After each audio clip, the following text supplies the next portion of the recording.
Very good morning all of you. कैसे हैं आप सब लोग? मैं उम्मीद करता हूं आप सभी लोग बहुत अच्छे हैं। तो जैसे कि आप लोग जानते हो कि हमने PYQ सीरीज़ स्टार्ट की है। मैंने आपको मेरे प्रीवियस वीडियोस में मार्च 2026 का पेपर भी सॉल्व करवाया है, मार्च 2025 का भी पेपर सॉल्व करवाया है। अब मैं आप लोगों को मार्च 2024 का पेपर सॉल्व करवाने के लिए आया हूँ। मैं आप लोगों को मार्च 2024 का जो यूनिट है आपका कौन सा, नॉट फॉर प्रॉफिट ऑर्गेनाइजेशन, ठीक है, unit number 2 not for profit organisation, उसका जो क्वेश्चन नंबर 6 है उसको मैं बताने वाला हूँ कि ये कैसे सॉल्व होगा। तो आप वीडियो के साथ बने रहें, इन डिटेल हम लोग इसको समझने वाले हैं, ठीक है। तो ये एक क्वेश्चन है जो ये मार्च 2024 में आया था, 12 मार्क्स का ये क्वेश्चन है। आप देख पा रहे हो कि क्वेश्चन किस तरीके का था, ठीक है। ये क्वेश्चन है, ये कुछ एडजस्टमेंट्स हैं, इसको हम पूरा रीड करेंगे और हम इसको सॉल्व करेंगे। देखो क्या बोला गया। Dr. Anish Korgaonkar started practice of medical practitioner on 1st April 2019. He gives you the receipts and payment account for the year ended 31st March 2020 and the adjustment. क्या बोला गया? डॉक्टर अनिश कुमार ने मेडिकल प्रैक्टिशनर की practice start की है 1 अप्रैल 2019 में, और उन्होंने आपको रिसिप्ट एंड पेमेंट अकाउंट दिया हुआ है और कुछ एडजस्टमेंट दी हुई है, ठीक है। रिसिप्ट अकाउंट का जो ईयर एंडिंग है वो कब एंड हो रहा है? 31 मार्च 2020। इसका मतलब मेरा हमारा करंट ईयर क्या है? 1920। 1 अप्रैल 2019 से लेके तो 31 मार्च 2020, इन 12 मंथ्स का हमें प्रिपेयर करना पड़ेगा क्या? Income and expenditure account. देखो यहाँ पे बोला भी क्या है, prepare income and expenditure account for the year ended 31 March 2020 and balance sheet as on that date. तो सबसे पहले इन्होंने कहा कि हमें income and expenditure account prepare करना है, तो हम जल्दी से income and expenditure account prepare कर लेते हैं। तो मैंने ऑलरेडी कॉलम प्रिपेयर कर लिए हैं, तो हम यहाँ पे लिखेंगे, क्या लिखेंगे? सबसे पहले तो ये किसके बुक्स ऑफ अकाउंट्स में बनने जा रहा है उसका हम लिखेंगे। तो यहाँ पे क्या लिखेंगे? इन द बुक्स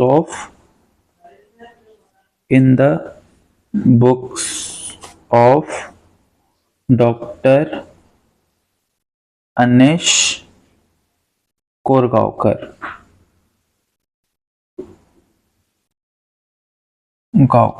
ठीक है। बाद में लिखेंगे income and expenditure account, income and expenditure account for the year ended, क्या बोला गया? 31 मार्च 2020, 31 मार्च 2020। यहाँ पे लिखेंगे expenditure amount rupees, income amount rupees. जैसे कि आप लोग जानते हो इनकम एंड एक्सपेंडिचर अकाउंट ये एक नॉमिनल अकाउंट होता है, ठीक है। तो सारे के सारे एक्सपेंसेस हम डेबिट साइड में रिकॉर्ड करेंगे, किसके? डॉक्टर अनिश कारगांवकर के, और इसकी डॉक्टर अनिश की पूरी इनकम हम क्रेडिट साइड में रिकॉर्ड करेंगे, ठीक है। और उन्होंने कहा कि बैलेंस शीट भी हमें प्रिपेयर करनी है, तो हम जल्दी से बैलेंस शीट भी प्रिपेयर कर देते हैं। तो यहाँ पे हम लोग बैलेंस शीट बनाएंगे, balance sheet as on 31 March 2020, ठीक है। यहाँ लिखेंगे liabilities amount rupees, assets amount rupees. देखो एक बात ना आप ध्यान से सुनो, हमारा करंट ईयर क्या है?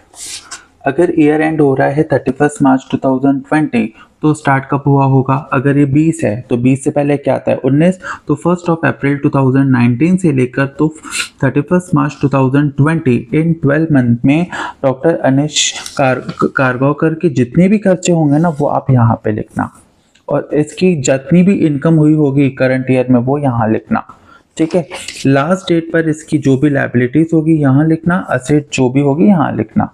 ठीक है, आगे देखो क्या बोला गया, यहाँ पे इन्होंने रिसेप्शन पेमेंट अकाउंट दिया हुआ है। ठीक है, रिसिप्ट में देखो कैश इंट्रोड्यूस है, विजिट फी है, रिसिप्ट फ्रॉम डिस्पेंसरी है, संडे रिसिप्ट्स हैं, यहाँ पे फर्नीचर है, पेमेंट में फर्नीचर का पेमेंट किया, इक्विपमेंट का पेमेंट किया, drug, salary, rent, conveyance, stationery, electric charges, general, drawing, balance CD, है ना।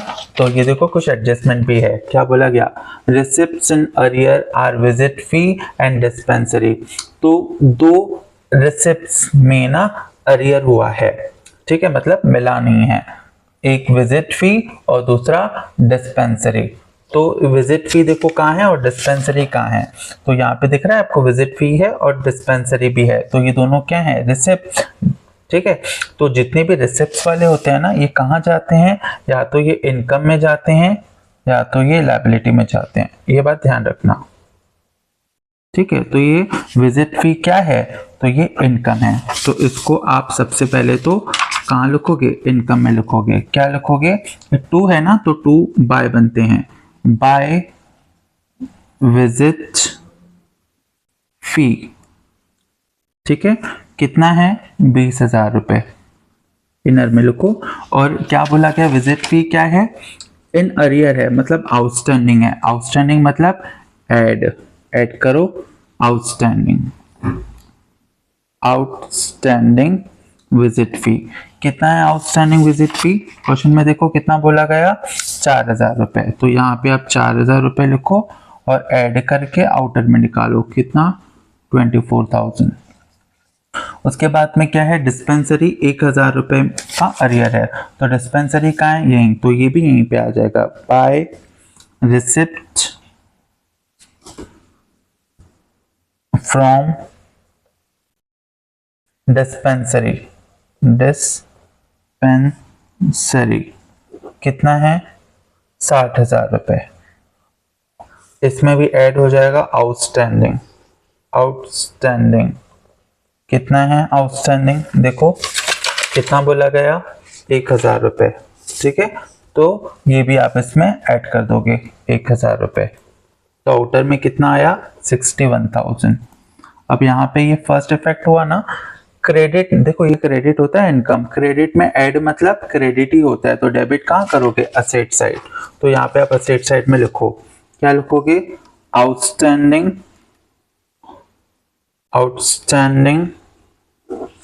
विजिट फी कितना, 4,000, और डिस्पेंसरी कितना, 1,000, 4,000 और 1,000 प्लस करके कितना जाएगा आउटर में, 5,000 रुपये। ठीक है, तो यहाँ पे हमने फर्स्ट एडजस्टमेंट सॉल्व कर ली, ये वाली रिसेप्शन अरियर वाली। अब करते हैं सेकंड, आउटस्टैंडिंग एक्सपेंसेस है, रेंट है 1,000 आउटस्टैंडिंग और सैलरी 2,000 आउटस्टैंडिंग। तो ये रेंट कहाँ लिखा हुआ है, देखो तो कहाँ लिखा है, पेमेंट में लिखा है ना, मतलब ये एक्सपेंडिचर में लिखेंगे रेंट, कितना, 12,000 रुपये। यहाँ पे आपको दिख रहा है, देखो रेंट कितना है, 12,000 रुपीज, तो यहाँ पे लिखो टू रेंट, कितना है रेंट, 12,000। इसमें ऐड करो आउटस्टैंडिंग कितना है, आउटस्टैंडिंग रेंट कितना है, 1,000 रुपये, तो ये 12,000 में 1,000 प्लस कर दोगे तो कितना आ जाएगा, 13,000 आउटर में। उसके बाद में क्या बोला गया, रेंट के बाद में सैलरी भी था ना, यस, तो टू सैलरीज कितना है, 24,000। यहाँ पे ऐड करो क्या, आउटस्टैंडिंग सैलरी आउटस्टैंडिंग कितनी है, देखो 2,000 रुपये, तो यहाँ पे 2,000 रुपये ऐड करो, आउटर में कितना जाएगा, 26,000। क्लियर हुआ, यस। अब यहाँ पे देखो डेबिट में दोनों ऐड मतलब डेबिट ही होता है, तो क्रेडिट कहाँ, लायबिलिटी, तो लायबिलिटी में लिखोगे आउटस्टैंडिंग एक्सपेंसेस, आउटस्टैंडिंग क्या, रेंट और सैलरीज। रेंट कितना है, 1,000 सैलरी कितनी है 2000, आउटर में कितना जाएगा 3000 रुपये। क्लियर हुआ? तो हमने सेकेंड वाली भी एडजस्टमेंट फाइनली सॉल्व कर ली। अब थर्ड है स्टॉक ऑफ ड्रग्स 2000 रुपीज। तो यहाँ पे ड्रग्स देखो कहाँ लिखा हुआ है, पेमेंट में दिख रहा है, ड्रग्स दिख रहा है, पेमेंट, इसका मतलब हमें एक्सपेंडिचर में लिखना पड़ेगा। क्या लिखना पड़ेगा? परचेज ऑफ ड्रग्स, क्योंकि पेमेंट हुआ है मतलब हमने परचेज किया, तो लिखो टू परचेज ऑफ ड्रग्स। कितना परचेज किया? 14,000। ठीक है, less closing stock of drugs, closing stock of drugs कितना है? क्लोजिंग स्टॉक ऑफ ड्रग्स देखो यहाँ पे कितना बोला गया है, 2000 रुपए का स्टॉक बचा है, तो वो 2000 माइनस कर देंगे आप, तो कितना आया? 14 में से 2 गए, 12,000 रुपए यहाँ पे आया। तो ये 12,000 क्या है? Consumption of drugs. ठीक है, वो आ गया, तो वो आउटर में लिखेंगे। और ये वाला जो क्लोजिंग स्टॉक है ना, इसको और हम कहाँ लिखेंगे? असेट साइड में लिखेंगे। स्टॉक ऑफ ड्रग्स 2000 रुपए, तो यहाँ आपने लिखना स्टॉक ऑफ ड्रग्स कितना? 2000 रुपए। तो यहाँ पे भी हमारा हो गया। तो फाइनली हमने रिसिप्ट एंड अरियर वाला भी एडजस्टमेंट कर लिया, आउटस्टैंडिंग एक्सपेंसेस वाला भी, स्टॉक ऑफ ड्रग्स वाला भी। अब हम फर्नीचर का डेप्रिसिएशन करते हैं और इक्विपमेंट का डेप्रिसिएशन करते हैं। तो उन्होंने कहा कि फर्नीचर का डेप्रिशिएट करना है 8%। तो फर्नीचर देखो कितना है? 16,000 है ना, 16,000, क्योंकि प्रीवियस ईयर का तो कुछ बैलेंस दिया हुआ नहीं है, तो ये परचेज है। तो हम लोग यहाँ पे लिखेंगे, क्या लिखेंगे? फर्नीचर। कितना है फर्नीचर? 16,000। ठीक है, लेस करेंगे क्या? डेप्रिसिएशन। कितना? @8%।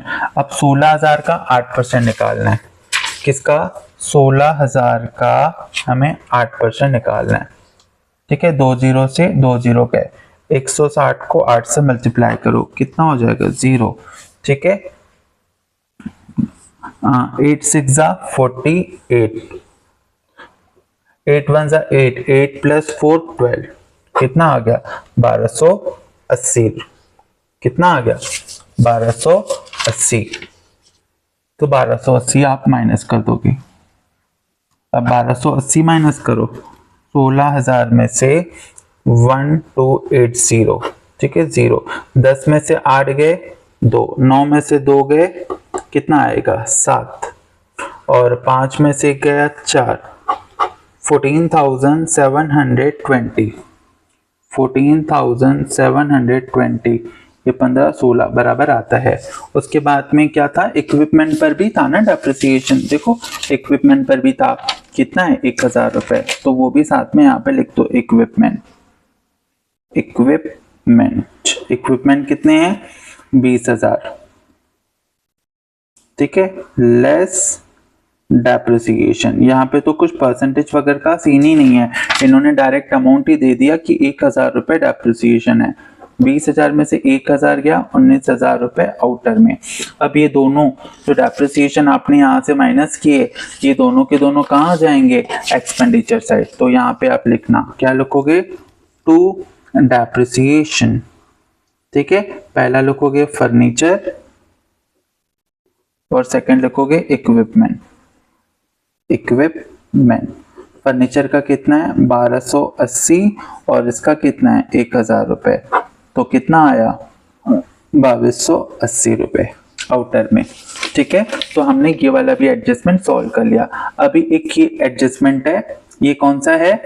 40% of conveyance expenses are for domestic use. तो ये ड्राइंग का एडजस्टमेंट है। तो आप ना कन्वेंस एक्सपेंसेस देखो कहाँ लिखे हैं, यहाँ पे लिखे हैं, पेमेंट है ना, इसलिए एक्सपेंडिचर में इसको लिखेंगे। तो यहाँ पे आप एक्सपेंडिचर में लिखो, क्या लिखोगे? टू कन्वेंस कितना है? 8,000, लेस 40% फॉर डोमेस्टिक यूज। अब इसका 40% कितना हो जाएगा? 16 16 16 32, 3200, ठीक है।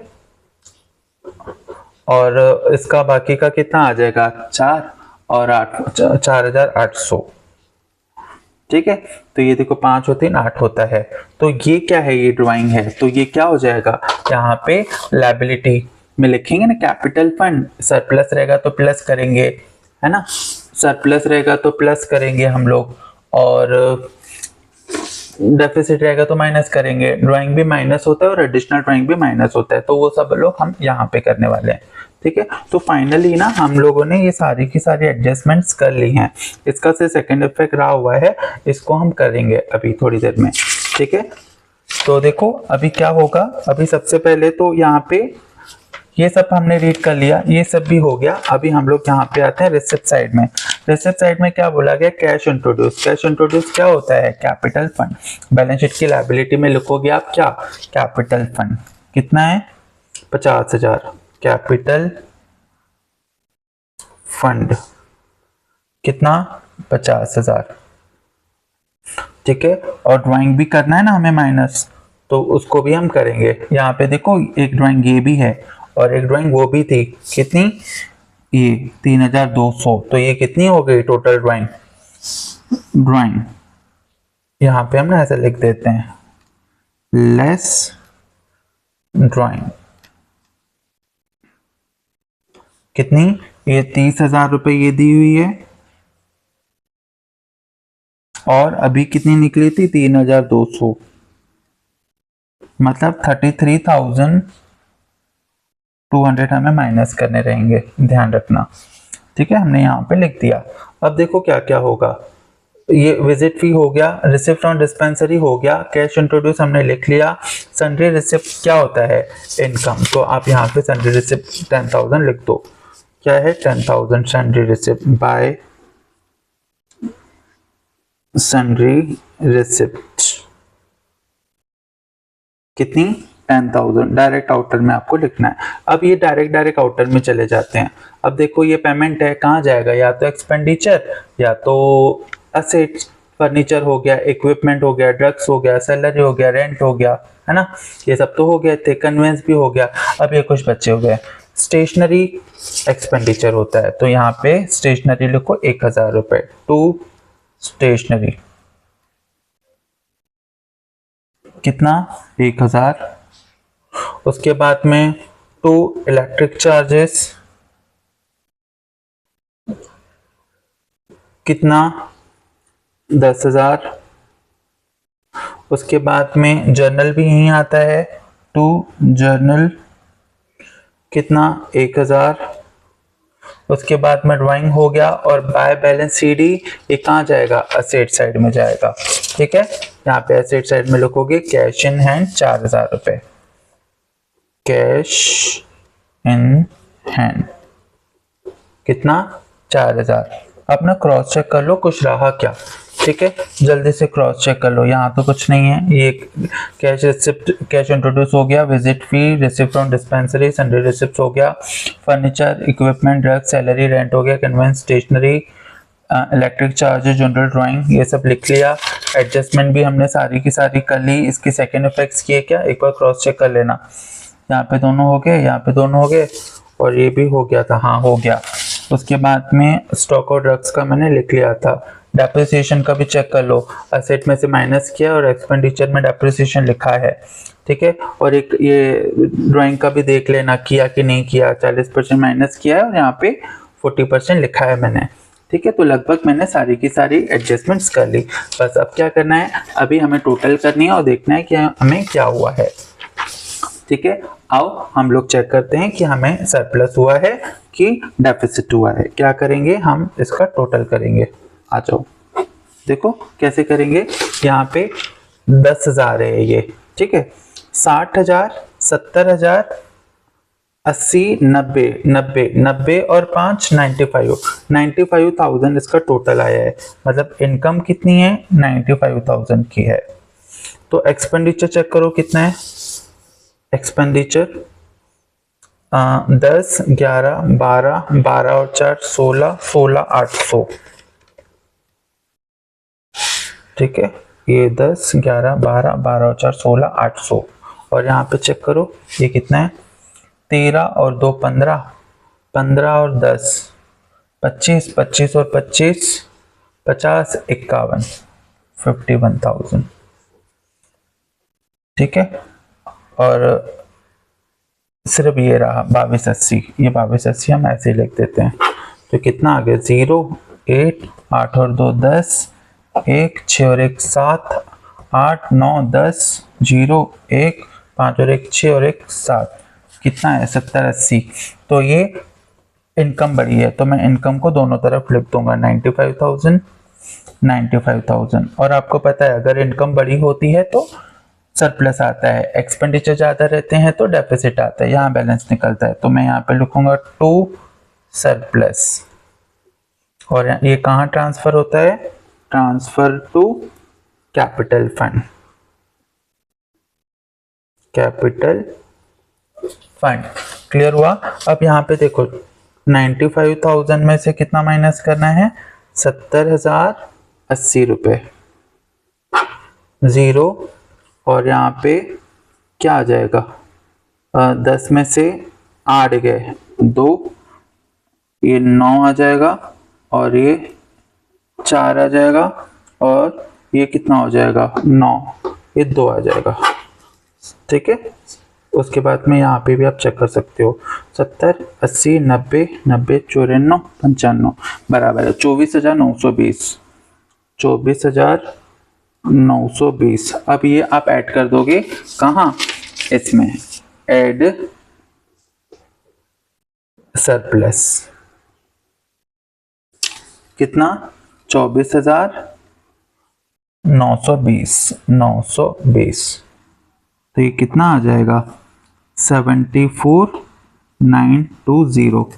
ठीक है, अब आप ना इसको माइनस करो, कितना 74,920 में से 33,200 माइनस करो, कितना आ जाएगा 027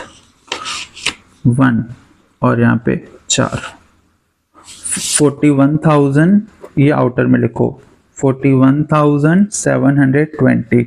अब यहाँ पे देखो 41 और 3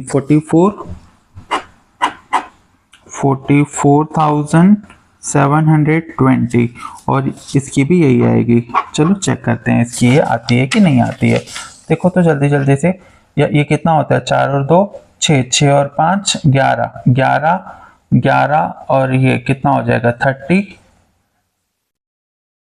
है ना, 30 हो जाएगा ना। और यहाँ पे 14,720, 02744, 44,720। देखो आ गया।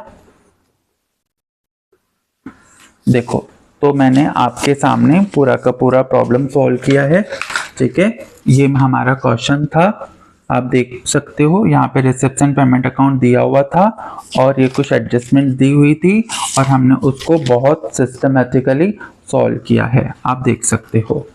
ठीक है, अगर आपको मेरे लेक्चर अच्छे लगते हैं तो आप अपने फ्रेंड्स के साथ भी शेयर करें और मुझे कमेंट में बताएं और चैनल को लाइक शेयर और सब्सक्राइब जरूर करें। और अगर कोई पर्टिकुलर क्वेश्चन में अगर आपको कोई प्रॉब्लम हो तो आप मुझसे पूछ सकते हैं कमेंट के माध्यम से। ठीक है, थैंक यू सो मच आप लोगों का।